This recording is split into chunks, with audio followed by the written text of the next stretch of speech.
Good afternoon guys, welcome to Kuya Tokits Vlog. Maglilinis muna tayo ng table. Ipapakita ko sa inyo yun guys kung paano ko linisin ito. Napakadumi ng table na ito. Babalik natin ito sa dati. Hugasan muna natin at saka natin ito sasabunin. Simple lang. Tara guys, panoorin nyo kung paano ko gawin ito. At alam nyo ba kung sinong videographer ko ngayon?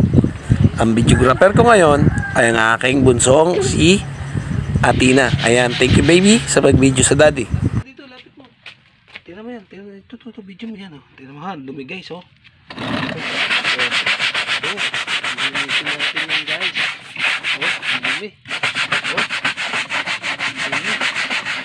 Dumi. Ito, video mo. Focus mo dito lang. Focus mo dito. Focus mo. Oh.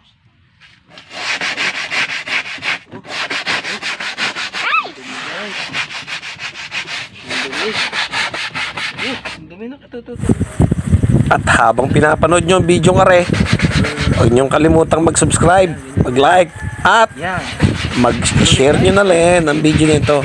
Napakasimple lang linisin ito. Ang material sa plastic na to ay anong plastic to? Anong plastic? Nakalimutan ko na eh. Bali binili namin to sa Toy Kingdom tong lamesang to. Madali lang siyang linisin guys. Simple lang yan. Pag nakita nyo madumi na laruan ang gamit ng mga anak nyo, simulan nyo ng linisin. Simple lang.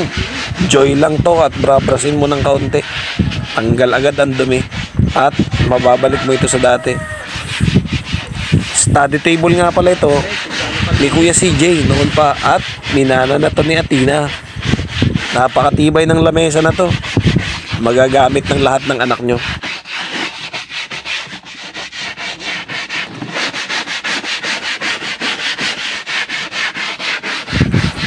Lalagyan nyo lang ito ng joy at brabrasin nyo lang. Tuloy lang tayo sa pagbabras habang ito ay pumuti at bumalik sa dating kulay. Sasama na natin pati yung mga gilid, mga table, mga paapaan nito. Nakita nyo naman guys kung gaano kalinis oh. Nakita nyo rin to kung gaano karumi. Ayan, ibalik na natin sa dati. Simple lang, brabrasin lang. Ang galing na. Ito guys oh, asisin natin yan. Ay, downy pala to. Pakita mo. Ito. Yan. Oh, oops. Asis mo na. Linis, oh. Linis, guys. Yan, ito kabila. Guys, ang dumi, oh. Pakita mo. Yan, dumi. Dumi. Oh, brush na. Linis na guys. Linis. Pag nadumihan ulit yan guys, ibig sabihin lilinisin ulit namin. Pag tuwing na nadudumihan, lilinisin namin, iba-vlog namin. Okay. Narinig niyo po ba yun? Sabi ng aking videographer, kapag nagdumi uli, lilinisin namin ito. Tama naman at nang ma-retain yung kagandahan ng table. Malaking bagay kapag gumagawa tayo ng ganito, nakasama natin ang ating pamilya. No? Ang ating mga anak ay natututo at nalalaman nila ang importansya ng mga gamit.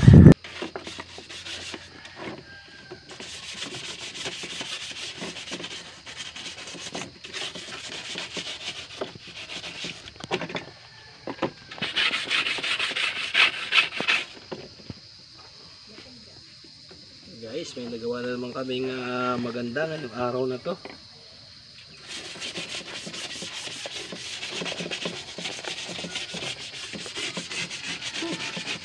Thank you sa aking videographer.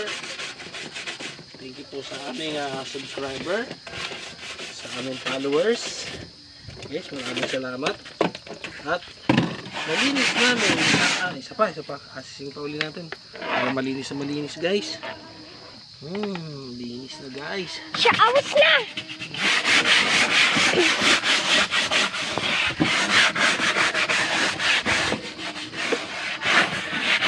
Guys, thank you guys. Linis na guys. Linis na kami. Pakita mo ako na. Pakita mo. May linis na guys.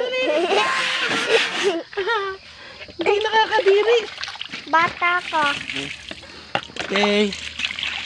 Inak na yung ating video na wala. Malinis na. Malinis na. Guys. Siya, oh. Ayan siya. Ayun na guys. So bye-bye guys. Maraming salamat. Bye-bye. At dali na. Dali, magpapaalam tayo. Ayan guys. O ikaw, magpaalam ka na. Bye-bye. Thank you guys. Thank you, guys. Guys, thank you. Bye-bye. Nalinis na namin lamesa. Bye-bye. Patuyuin muna natin. Mamaya papatuyin na guys. At maraming salamat. At i-click nyo na ang subscribe button na nandiyan sa bye. Yan, nakikita nyo. Bye. Thank you guys.